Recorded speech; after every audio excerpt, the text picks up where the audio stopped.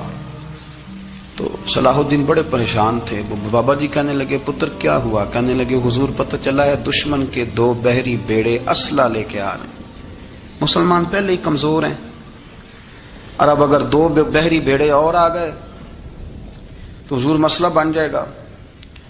تو میں پریشان ہوں کہ کس طرح یہ کم مسئلے والی ہماری فوج ہے کیسے مقابلہ کرے گی. تو بابا جی کہنے لگے پتر اس طرح کرنا, آج رات تو بھی دعا کرنا اور میں بھی کروں گا, تو بھی دعا کرنا. آپ ناراض نہ ہونا, ہم تو پیروں والے ہیں, ہم تو پیروں کے نوکر غلام ہیں, ہمارا تو گزارا ہی نہیں, ہمیں تو ملتا ہے سارا کچھ وہاں سے. پر میرا سوال یہ ہے کہ تعویذ لینے جاتے ہو, نفل کیوں نہیں پڑھتے, رات اللہ اللہ کیوں نہیں کرتے؟ یہ بھی تو ہمارے بزرگوں کا ہی طریقہ ہے, انہوں نے تو ہمیں سکھایا ہے. صلاح الدین ایوبی سے بزرگوں نے کہا کہ رات آج نا اللہ اللہ کرنا, تو میں تیرے لیے دعا کروں گا, تو بھی دعا کرنا. تو بندہ جب دکھی ہوتا ہے تو سجدہ کرتا ہے, تو پھر ہی تو مصلی بھیگ جاتا ہے, پھر ہی تو مزہ آتا ہے. سکھی بندہ تو کعبے جا کے نہیں روتا. دکھی تھے, تکلیف تھی, تو سر رکھا سجدے میں تو تڑپ گئے. اور وہ بابا جی کہتے ہیں میں مسجد آیا تو صلاح الدین چیخے مار کے رو رہا تھا اور کہہ رہا تھا مالک میں کوئی اپنی شان کے لیے تو نہیں نہ لڑ رہا, اللہ کو میں کوئی قبضوں کے لیے تو نہیں لڑ رہا, مالک تیرے لیے لڑ رہا ہوں, مجھے بے آبرو نہ کرنا, میری مدد فرمانا. کہتے ہیں میں آیا تھا کہ مسجد میں دعا کروں گا, پر صلاح الدین ایوبی کو روتے دیکھا تو میں لوٹ گیا. تو سویرے صلاح الدین ملے تو بڑے خوش تھے. میں نے کہا پتر کیا ہوا؟ کہنے لگے حضور وہ بحری بیڑے 2 آ رہے تھے نا اسلحہ لے کے, دونوں ڈوب گئے پانی میں ڈوب گئے. تو بابا جی کہنے لگے صلاح الدین وہ پانی میں نہیں ڈوبے, وہ تیرے آنسوؤں میں ڈوب گئے, وہ غرق ہو گئے. وہ جو تو نے مصلی بات کیا تو وہ تیرے آنسوؤں میں ڈوب گئے, وہ غرق ہو گئے, وہ تباہ اتنے قیمتی تھے تیرے آنسو کے بہا لے گئے دشمن کے بحری بیڑوں کو. میرے بھائی ٹھیک ہو گیا جی, میرے عزیز سمجھ لیں اس بات کو ہمیشہ کے لیے, اور اس پر غور کر لیں اچھے طریقے سے کہ میرے رسول کریم سید عالم صلی اللہ علیہ وسلم نے نا ہماری توجہ دلائی, حضور نے ہمیں بتلایا, ہمارا ذوق بڑھایا عبادت کی طرف. ایک صحابی تھے حضرت ابو فاطمہ رضی اللہ تعالیٰ عنہ, یہ ترمذی شریف کی حدیث ہے. نبی پاک علیہ السلام نے فرمایا ابو فاطمہ قیامت کے دن مجھ سے جلدی ملنا چاہتے ہو کہ دیر کے ساتھ؟ تو کہنے لگے حضور کون ہوگا جو دیر سے ملنا چاہے, ہم نے تو جان دے دی وعدہ دیدار پر. اعلیٰ حضرت فرماتے ہیں جان دے دی وعدہ اور نقد اپنا دام ہو ہی جائے گا. مجھے لگتا ہے کہ یہ سودا نقد و نقد ہو جانا ہے, چونکہ ہم نے جان دے دی وعدہ دیدار پر. آپ نے وعدہ کیا تھا کہ مریں گے تو پھر زیارت ہوگی, تو مر گئے ہم زیارت کی خاطر. جان دے دی وعدہ دیدار پر, تو نقد اپنا دام ہو ہی جائے گا. اے رضا ہر کام کا ایک وقت ہے, دل کو بھی آرام ہو ہی جائے گا. تو حضرت ابو فاطمہ رضی اللہ تعالیٰ عنہ سے نبی پاک صلی اللہ علیہ وسلم نے فرمایا جلدی ملنا چاہتے ہو کہ دیر سے؟ عرض کی حضور فٹافٹ ملنا ہے, میں نے قیامت کے دن آپ سے جلدی ملنا ہے. تو نبی پاک علیہ السلام نے فرمایا پھر اس طرح کرنا, دنیا میں رہ کے سجدے زیادہ کرنا, پھر سجدے زیادہ کرنا, قیامت میں ملاقات جلدی ہو جائے گی, قرب ملے گا تمہیں.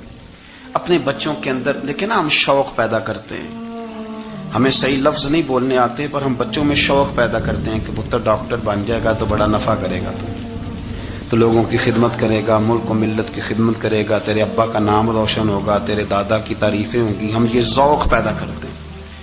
ہم اپنے نوجوانوں کے اندر یہ فکر پیدا کرتے ہیں, انہیں ہم سمجھاتے ہیں کہ میاں جب تم پڑھو گے, محنت کرو گے, تو فلاں آدمی کی طرح تمہارا نام ہوگا. یہ جتنا ذوق ہم بچوں کے اندر ان چیزوں کا پیدا کرتے, ہمیں حکم ہے کسی طرح ہم ذوق پیدا کریں کہ پتر نماز پڑھے گا تو اللہ راضی ہو جائے گا, تو سجدہ کرے گا. دیکھیں نا میرے رسول کریم علیہ السلام نے فرمایا 7 سال کے بچے کو مسجد لے کے جاؤ, یعنی اسے شوق دلاؤ, اس کے اندر یہ خاصیت پیدا کرو کہ اس کا دل کرے مسجد میں جانے کو، اس کے اندر یہ خصوصیات لاؤ کہ وہ ہمارے ہاں نا ہر چیز کو پروموٹ کیا جا رہا ہے، ہر چیز کو یعنی سر سنگیت سکھانے کے لیے اکیڈمیاں بن گئی، ہر شے پروموٹ ہو رہی ہے، عبادت کا جذبہ کم ہوتا جا رہا ہے، اللہ کا ذوق ہمارے اندر نہیں رہا۔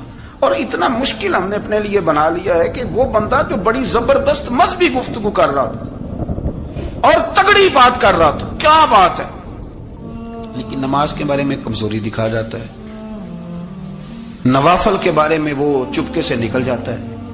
امام احمد بن حنبل رحمۃ اللہ تعالی علیہ، مسند امام احمد بن حنبل 14 جلدوں میں ہے مارکیٹ میں، اور مجھے تو خیر پسند ہی پڑی ہے، میں نے تو کئی دفعہ پڑھی ہے، اور کیا بات ہے امام احمد بن حنبل، کیسے تگڑے قسم کے محدث تھے اور اللہ نے کتنا انہیں اعزاز عطا فرمایا ہوا۔ یہ کوڑے بھی کھاتے تھے دین کی خاطر، سارا کرتا لہو سے بھر بھی جایا کرتا، بڑا اعزاز والا شخص تھے، بڑے اعزاز والے، حدیثیں جمع کرنا، حدیثیں لکھنا، حدیث پڑھانا، سارا دن رہتے تھے، کہہ سکتے تھے کہ میں کر تو رہا ہوں کام، اور حدیث بھی موجود ہے کہ عالم عابد سے افضل ہوتا ہے، پر اس کے باوجود امام احمد بن حنبل رحمۃ اللہ علیہ 300 نفل فرض نمازوں کے علاوہ پڑھا کرتے تھے، 300 نوافل روز پڑھا کرتے تھے۔ ان کے بیٹے نے کہا ابا جی مکان خریدنا ہے تو وہ جگہ کہاں کر کے لوں، بہت ساری آبادیاں، تو فرمایا پتر وہاں لینا جہاں مسجد قریب ہو۔ میرے رسول کریم سید عالم صلی اللہ علیہ وسلم اتنا پسند کرتے مسجد کو، اتنا پسند کرتے نماز کو، کہ رسول کریم صلی اللہ علیہ وسلم تہجد کی نماز بھی پڑھتے، پھر حضور فجر کی نماز بھی پڑھتے، نبی پاک وتر کو الگ کر کے پڑھتے، عشاء کے ساتھ نہیں پڑھتے۔ یہ تو ہم اس لیے اجازت دی ہمارے بزرگوں نے کہ بعد میں اٹھے گا کون علیحدہ وتر پڑھنے کے لیے، عشاء کے ساتھ پڑھ لے، وتر پڑھتے، تہجد پڑھتے، فجر پڑھتے، اشراق پڑھتے، چاش پڑھتے، پھر مغرب کی نماز کے بعد 6 رکعت اوابین پڑھتے، پھر رات کو صلاۃ اللیل پڑھتے۔ سیدہ عائشہ صدیقہ کہتی ہیں زمانہ سو جاتا اور میرے رسول مصلی بچھا کے کھڑے ہو جاتے، او یار کھیتی باڑی کر کے نہیں، محنت مزدوری کر کے نہیں، جناب عائشہ کہتی ہیں میں یہ بھی دیکھتی کہ حضور ایک آیت شروع کرتے تو ساری رات اسی کو پڑھتے، اور میری نظر جاتی تو قدم مبارک پہ ورم آ جاتا۔ یار نماز پڑھ کے اتنی مشقت کر کے، اتنی جد و جہد کر کے ورم آ گیا، یا رسول اللہ اتنی محنت کیوں کرتے ہو؟ فرمایا افلا اکون عبدا شکورا، کیا میں اپنے رب کا شکر گزار بندہ نہ بنوں؟ صحابہ کا ذوق عبادتوں کا، ریاضتوں کا، تلاوتوں کا، طبیعت ہے ان کی، وہ ایک دوسرے کو، حضرت مولا علی شیر خدا کرم اللہ تعالی وجہہ الکریم کے زمانے میں روم کے بادشاہ نے کہا یار یہ مسلمانوں کا پتہ تو کرو، یہ آخر کیوں اتنے زیادہ مجاہد ہیں؟ اس زمانے میں جاسوس بھیجنے کا مزاج تھا، اب تو جاسوس پکڑا جاتا ہے، اب تو جاسوس ہو، اور جاسوسی کا شوق ویسے آج بھی ہے۔ عرض کروں تھوڑی سی بات اس عنوان سے، پتہ ہے کیا ہمارا مسئلہ ہے؟ ہم جہاں جاتے ہیں نا وہاں تھوڑی خوشبو سونگنے کی کوشش کرتے ہیں، وہ کیا ہے تو یہ کیا ہے تو ادھر کیا ہے تو تھوڑا سا ادھر کیا ہے۔ میرے رسول پاک پڑھیے درود شریف، سارے پڑھیے ذرا زور سے، صلی اللہ تعالی۔ نبی پاک علیہ السلام نے فرمایا جاسوسی نہ کرنا ورنہ تم بندوں کو خراب کر دو، اور فرمایا اس طرح نہ ہو کہ تم کسی کے آپ کھول نہ نکلو تو تمہارے پہلے کھول جائیں۔ یہ جو ذوق ہے نا یہ ختم کریں، چھوڑیں، مطلب آپ کس چکر میں پڑے ہوئے ہیں، اتنی زیادہ توجہ کرنے کی کیا ضرورت ہے؟ نے کام سے کام رکھیں، اس میں بندہ تھوڑا سا نا آسان رہتا ہے۔ یہ جو بہت زیادہ ٹٹولنے والے لوگ ہوتے ہیں نا وہ بےچارے پھر عمر ٹٹولتے ہی گزار دیتے ہیں، اس لیے کہ مزاج ہی بہت پکا ہے، بوری کا منہ کھول کے اندر تک ہاتھ ڈالنا، تو پھر کئی دفعہ سامنے سے بچھو بھی لڑ جاتا، خرابی ہوتی۔ تو جاسوسی کی جاتی تھی، اس نے بھی جاسوس بھیجے، کیونکہ قبیلوں کے لوگ تھے، کچھ مسلم کچھ کافر، پہچانے نہیں جاتے تھے لوگ، تو کچھ لوگ اس نے بھیجے، انہوں نے آ کے نا تحقیق کی،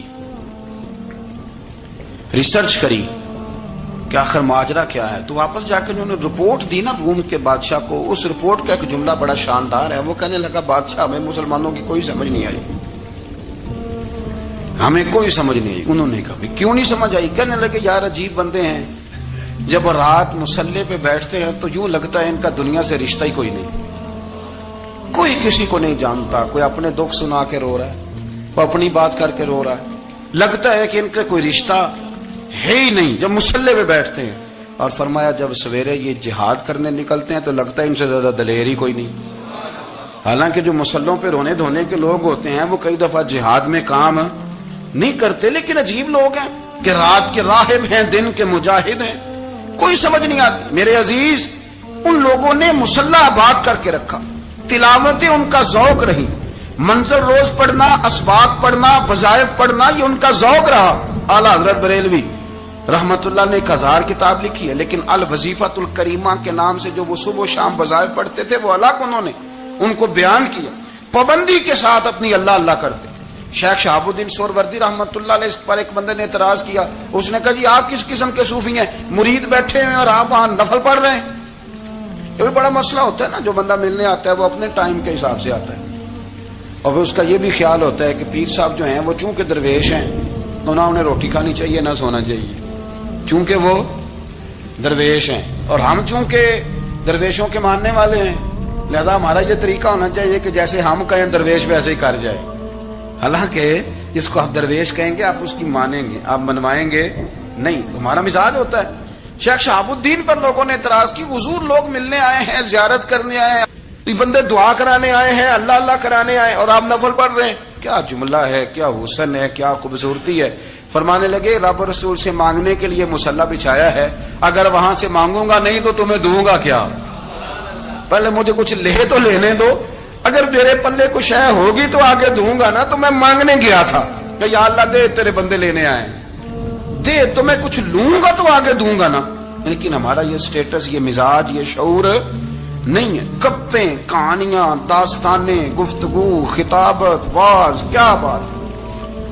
لیکن اگر کچھ کرنے کا کام ہو تو انہی ہم سے ہوتا. میرے نبی کریم علیہ الصلوۃ والسلام نے مصلی سے دل لگانے کا درس دیا, حضور نے توجہ دلائی. صحابہ اس ذوق کے حامل لوگ تھے, وہ کوشش کرتے تھے. جناب صدیق اکبر رضی اللہ تعالیٰ عنہ کا عبادت کا مزاج ہمیشہ قائم رہا. حضرت عمر فاروق ساری رات اللہ کے حضور کھڑے رہے.